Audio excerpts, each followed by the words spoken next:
sur Monaco Info pour une nouvelle édition. Voici les titres qui font l'actualité de ce jeudi 3 mai. Nous ouvrirons avec le très bon début de saison de Charles Leclerc en Formule 1. Nous avons eu l'occasion de le rencontrer lors d'une courte visite en principauté. Vous en saurez plus sur le gyrotonique, cette nouvelle méthode qui tonifie et étire les muscles en douceur. Retour sur les ateliers proposés par le nouveau musée national de Monaco en ses vacances scolaires. Et enfin, notre focus info du jour est consacré à la 5e édition du Startup Weekend organisé par la Jeune Chambre économique de Monaco. Il vient de faire sensation à Bakou lors du dernier Grand Prix d'Azerbaïdjan. Charles Leclerc était en principauté pour répondre aux nombreuses sollicitations des journalistes. Monaco Info a eu l'opportunité de rencontrer le pilote monégasque. Regardez. Charles Leclerc était sur un nuage dimanche dernier, 6e au Grand Prix d'Azerbaïdjan devant Fernando Alonso. Le monégasque a également été élu pilote du jour sur son Alfa Romeo Sauber. Un résultat plus que prometteur pour sa 4e course en Formule 1. Si on continue à bosser comme on a bossé depuis le début de la saison, je pense qu'on peut faire de belles choses avant la fin de la saison.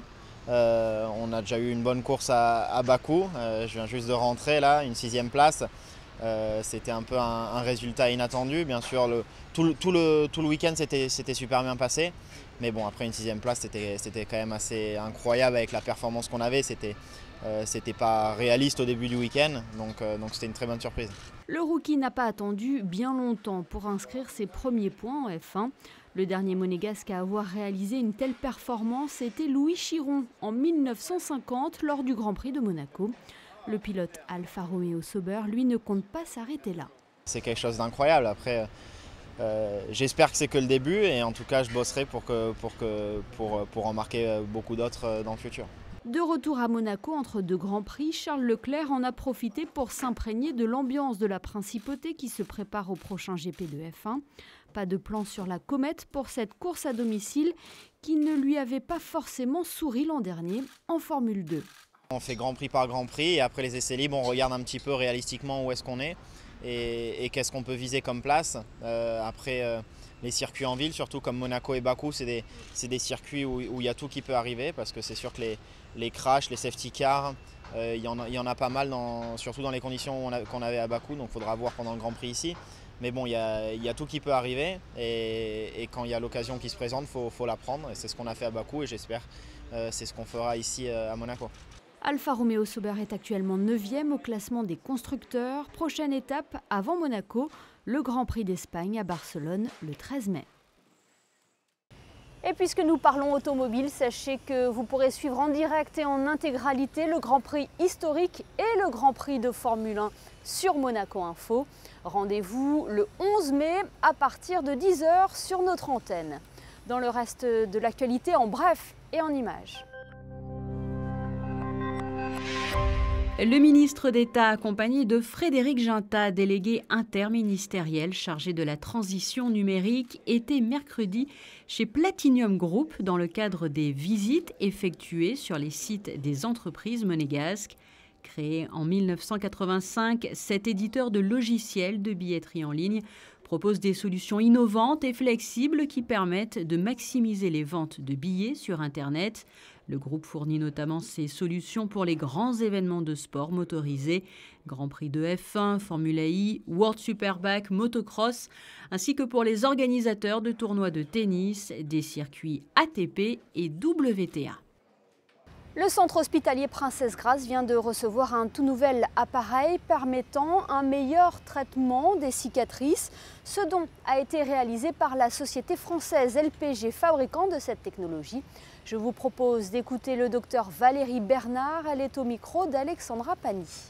C'est une technologie instrumentale qui est connue depuis longtemps, mais c'est une machine de dernière génération qui va permettre un traitement complémentaire des cicatrices. Cicatrices de toute origine, de tout traumatisme, et en particulier les cicatrices après un geste chirurgical pour un cancer du sein. Sur la même tête, on va avoir à la fois un rouleau et un clapet, ce qui va permettre de pouvoir travailler de façon différente, mais surtout de travailler sans aspiration. Et au niveau thérapeutique et au niveau des cicatrices notamment, c'est fondamental parce que ça va nous permettre de travailler de façon beaucoup plus précocement. Une cicatrice ne disparaît jamais. On peut en atténuer l'aspect visuel. On peut surtout, et c'est le plus important, faire en sorte que la peau localement, au niveau de la cicatrice et autour de la cicatrice, récupère une souplesse, une trophicité, une non-adhérence par rapport au plan profond, ce qui se fait déjà, puisque ce type de machine est utilisé dans un ensemble de traitements de rééducation et de réadaptation, en particulier avec les mains du kinésithérapeute.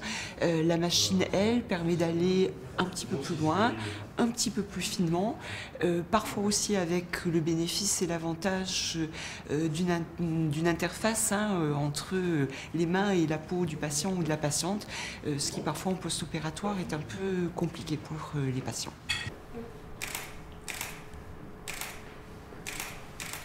C'est une méthode bien connue outre-Atlantique et qui commence à faire son apparition en France et ici même, à Monaco. Le gyrotonique est proposé depuis quelques semaines dans une nouvelle salle du côté de Fontvieille. Coup de projecteur sur cet allié minceur et surtout bien-être avec Alexandra Pani. Forward and up and back. And down and out. Very nice. Inspiré des pratiques du yoga, pilates ou tai chi, le gyrotonique est ultra complet et permet de tonifier et étirer les muscles en douceur. Pratiquée sur une machine multifonction, cette discipline s'adresse aussi bien au grand public débutant qu'aux athlètes de haut niveau. Anya, ancienne danseuse au sein de la compagnie des ballets de Monte-Carlo, propose ainsi des cours pour tous les niveaux. Ce qui est intéressant avec la technique du gyrotonique, c'est que cela permet de s'étirer et en même temps d'agir sur le renforcement musculaire. Cela demande beaucoup de coordination plutôt complexe, ce qui en fait une pratique différente des autres disciplines. Dans une salle de gym classique, je travaille sur un seul muscle à la fois. Ici, nous travaillons sur l'ensemble de la chaîne musculaire. Les séances se pratiquent individuellement ou jusqu'à 3 personnes maximum pour permettre au professeur un accompagnement précis. Pendant 1 heure environ, l'élève réalise une sorte de chorégraphie fluide, toujours en mouvement, afin de solliciter tous les muscles du corps tout en étirant la colonne vertébrale. Moi, j'aime vraiment bien. Je suis toujours un peu trop serrée. J'ai joué beaucoup au tennis, je joue maintenant beaucoup au golf. J'ai toujours l'idée que je suis trop serrée là, aussi avec le golf. Et j'aime bien que je devienne plus souple et pas que ça tire à ma tête. Push the toes and then come back and round. De nombreux bénéfices se font sentir dès les premières séances. On gagne en souplesse et les muscles sont travaillés en profondeur. Le corps s'affine. Le gyrotonique peut également être utilisé dans le cadre d'une rééducation. C'est aussi pour cela qu'il est très apprécié des sportifs de haut niveau. Je l'utilise comme un entraînement complémentaire car je suis danseuse au ballet de Monte-Carlo. Ça fonctionne très bien. En ce moment, je suis blessée à un pied. Je suis arrêtée pour un certain temps, mais ça me permet de me maintenir en forme en travaillant le reste de mon corps. Le corps est une machine parfaite, donc lorsque vous lui donnez un petit plus pour l'améliorer, il fonctionne encore mieux. Et nous, athlètes, nous avons besoin de cette force. Cela permet de mieux prendre conscience de notre corps et de certains muscles. Une pratique réellement adaptée à tous puisqu'elle est même proposée aux jeunes mamans après l'accouchement. Pour l'instant, seul un centre de fitness propose ses cours en principauté. Si vous êtes séduit, n'hésitez pas à venir tenter l'expérience. La légende raconte qu'une fois testé, l'on ne peut plus s'en passer. Régulièrement, le nouveau musée national de Monaco propose des ateliers en lien avec leurs expositions. Nous nous sommes rendus à la Villa Paloma pour assister à l'une de leurs animations. Regardez.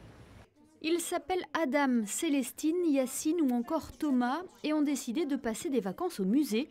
Au programme, l'étude des artistes actuellement exposés à la Villa Paloma, à savoir Alfredo Volpi et Nathalie Dupasquier. L'occasion d'explorer la construction en volume et la technique picturale de la tempera. Il y a un code couleur, évidemment, ils ont tous les mêmes couleurs de base. Donc quand on va pouvoir les assembler sur la base, il y aura une face de la même couleur, mais chaque dessin sera différent dans chaque carré. Tu vas mettre du scotch ici pour faire une ligne tout autour. Moi, maintenant, je fais la base. Et après, on va tous faire donc des cubes, sauf moi. Et après, quand on va tourner les cubes, ça va faire plusieurs facettes.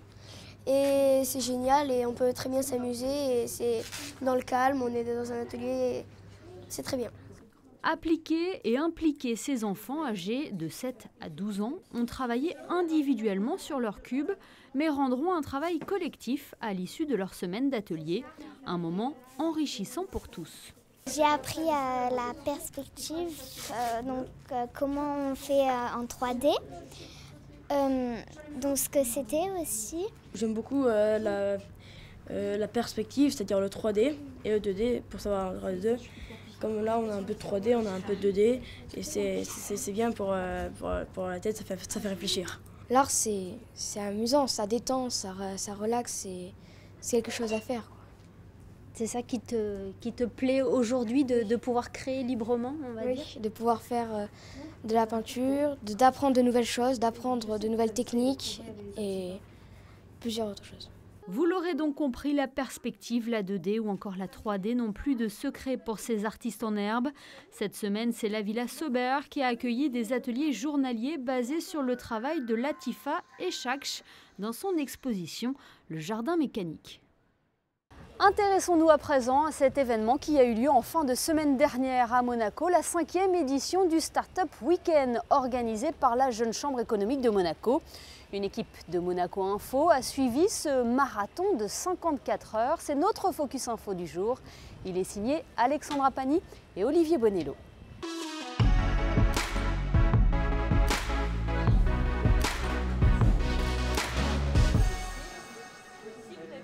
Ils récupèrent leur badge, 300 $ en faux billets et un sac de bienvenue. Ils sont 83 participants à tenter leur chance cette année. Ils sont pour la plupart de Monaco ou de la région niçoise, mais certains ont fait le déplacement depuis Marseille pour réaliser en 54 heures un incroyable défi, monter sa propre start-up le temps d'un week-end. C'est la 5e fois que la Jeune Chambre économique de Monaco organise cet événement. Et cette année, c'est au sein du nouvel incubateur monégasque Monacotech que les participants sont accueillis. Le lieu nous est prêté le temps du week-end, donc on est un petit peu comme à la maison. On a un petit peu changé la disposition des lieux. Voilà, donc ils arrivent, on leur donne un hamac gonflable, on leur donne une tasse, on leur donne un t-shirt, on leur donne tout. Ils amènent leur brosse à dents et leur sac de couchage. Et le principe, c'est de rester ici pour 54 heures. Vendredi 19 h à Monacotech, les participants prennent leur marque. C'est la première étape de ce week-end. Pitcher son idée en 1 minute pour remporter le plus de voix possible ou plutôt le plus de billets verts, car à la fin des présentations, c'est avec de faux dollars que les participants ont voté pour les idées les plus ambitieuses. Samedi, des mentors vont venir les coacher. Donc nous avons des avocats, des juristes, des personnes du marketing, des personnes qui sont vraiment dans le milieu de la start-up qui va les aider à créer justement cette idée. Réunis en 9 groupes, ils ont jusqu'à dimanche 17 h pour développer leurs idées. On doit être environ à 40, bientôt 40 heures de boulot là, sur ce projet. Donc comment dire, on est content, on a bien bossé. On était pas mal fatigués, on a un peu dormi cette nuit, donc ça va mieux. Mais tout samedi soir, on a planché sur le projet, c'est allé très très vite, on n'a pas vu le temps passer. Mais on est très fiers de notre boulot parce que voilà, maintenant on est tous très impliqués dans la chose, donc pour le pitch, à chaque fois, tout le monde a 3000 choses à dire, donc faut arriver à synthétiser tout ça pour être accrocheur. Beaucoup d'enthousiasme finalement, on a une équipe qui s'est créée très naturellement, on a beaucoup de bien entre nous, on est très complémentaires, on a énormément de compétences. 149,99 les gars, ça me paraît énorme, mais vraiment énorme. On a eu la chance dans l'équipe d'avoir des personnes très qualifiées, donc autant en management de projet qu'en tout ce qui est conception de la plateforme de lancement de projet MyMonacoin. Et en fait, on s'est réparti les tâches de façon agile avec un tableau, en affectant des tâches à chaque personne, en découpant le travail, en quadrillant en fait les points sur lesquels on voulait aboutir et en mettant en place une présentation et un business plan qui soit cohérent. Tous les profils sont les bienvenus dans cette aventure. Comme le rappellent les différentes affiches situées dans les locaux, c'est l'esprit d'équipe qui amènera loin le projet. Les Startup Weekends se développent de plus en plus à travers le monde. Ce même week-end, 17 événements de ce type avaient lieu à travers le globe. Antoine Guyon en est l'un des plus fervents amateurs. Assister à cet événement, en fait, c'est se retrouver dans un bain d'énergie avec une centaine de personnes dans la même dynamique, avec les mêmes réflexions, les mêmes enjeux et la même appétence pour avoir un impact sur le monde. Et nulle part ailleurs, vous trouverez un moyen de tester une idée dans un temps record comme cela et trouver de potentiels associés et avoir autant de ressources à disposition, que ce soit les mentors, les jurés, tout ce que mettent en œuvre les partenaires. Et voilà, c'est une magnifique manière d'apprendre, de se lancer dans les meilleures conditions possibles. Dernière ligne droite pour les start-upers, chaque groupe est encore isolé dans son cube de verre pour peaufiner les derniers réglages du discours. D'ici quelques minutes, ils passeront devant les 7 membres du jury. Des personnalités du monde de la finance comme Rémi Razo et Noureddine Septi, mais aussi des entrepreneurs à succès tels que Tigran Sedou, fondateur du groupe Big Mama, et Guilhem Chéron de la Ruche qui dit oui. Fabrice Marquet, le directeur de Monacotech, Jérémy Ben Moussa et Olena Prikotko viennent compléter ce jury. 5 minutes pour convaincre, chaque groupe passe 1 à 1 sur scène. On a déjà une appli en route. Donc là, quand vous êtes sur la page d'accueil, vous avez la possibilité de renseigner votre humeur du jour pour qu'on puisse avoir la tendance de l'humeur du service, de l'entreprise. On va regarder leur faisabilité, on va regarder la qualité du projet, on va regarder la qualité de l'équipe, ce qui est un élément déterminant. Et puis tout simplement, on va regarder si on estime que le projet est viable dans le temps, si dans 6 mois, on estime que le projet va encore exister et qu'il y a un potentiel réel sur ce projet. Nous laissons le jury délibérer dans le plus grand secret. Ils ressortiront 45 minutes plus tard pour annoncer les grands gagnants. On a eu 9 projets de top qualité, dans des secteurs assez différents. On a eu du mal à délibérer parce que tous les projets étaient vraiment de très bonne qualité. Ça fait plaisir de voir cet entrain, cet engouement. Il y a encore moins de 3-4 ans, j'étais à leur place et je me souviens de ces moments d'adrénaline où on ne dort pas pendant 3-4 jours et à la fin, c'est ça qui sont les piliers fondateurs d'une équipe et d'un projet. Donc, je suis ravi d'avoir participé à cette édition. Je pense qu'il y a plein de projets qui vont aller loin. Il y a encore beaucoup de chemin parce qu'on part d'une petite idée qu'il faut affiner et développer. Mais en tout cas, voilà, les équipes sont top, les projets de qualité. Et je suis sûr que Monaco réussira justement à développer, à favoriser cet entrepreneuriat qui aujourd'hui, on a célébré aujourd'hui et ça fait vraiment plaisir. Cette année, le prix coup de cœur a été décerné à Poincaré. Sur la 3e place du podium, c'est l'équipe composée de Monégasque qui remportera plus de 8 000 € de lot pour l'application Meetly. Pour le 2e prix, les membres du jury ont choisi de récompenser l'application Congratulations. Et le grand gagnant de cette 5e édition est le groupe ClueHop, une application qui offre la possibilité de découvrir le patrimoine d'une ville tout en s'amusant. Retour d'expérience entièrement positif. On est parti avec une idée qui était très vague. On l'a poussée, on l'a précisé le plus possible. On a été confronté à plein d'avis différents. On a pris le meilleur un peu partout. On a remixé ça, on a tout organisé, structuré. Ça s'est très bien passé. On est ravis d'être là. On ne s'attendait pas à cette place. Donc que du bonheur, de très belles rencontres. Et ici, et avec les coachs, et avec les organisateurs, avec tout le monde, c'est génial. C'est très stimulant, très dynamique, ça va très vite et c'est très complet. Les gagnants remportent ainsi plus de 17 000 € de lot, un beau coup de pouce pour développer leur application. Voilà pour ce tour d'horizon de l'actualité en principauté. Découvrons ensemble les prévisions météo pour cette fin de semaine. Vendredi, retour de la pluie côté Mercure de 16 à 22 degrés. Une pluie qui devrait persister malheureusement tout au long de la journée de samedi. Dimanche, du soleil, mais encore quelques nuages gris et un mercure en baisse. Le début de semaine sera marqué une nouvelle fois par cette alternance de soleil et de nuages. Ce journal touche à sa fin. Merci de nous avoir suivis. Dans quelques instants, retrouvez un nouveau numéro de Rendez-vous à Monaco. Aujourd'hui, Christophe Paco reçoit l'humoriste Mathieu Madénian. Très bonne soirée à tous sur Monaco Info.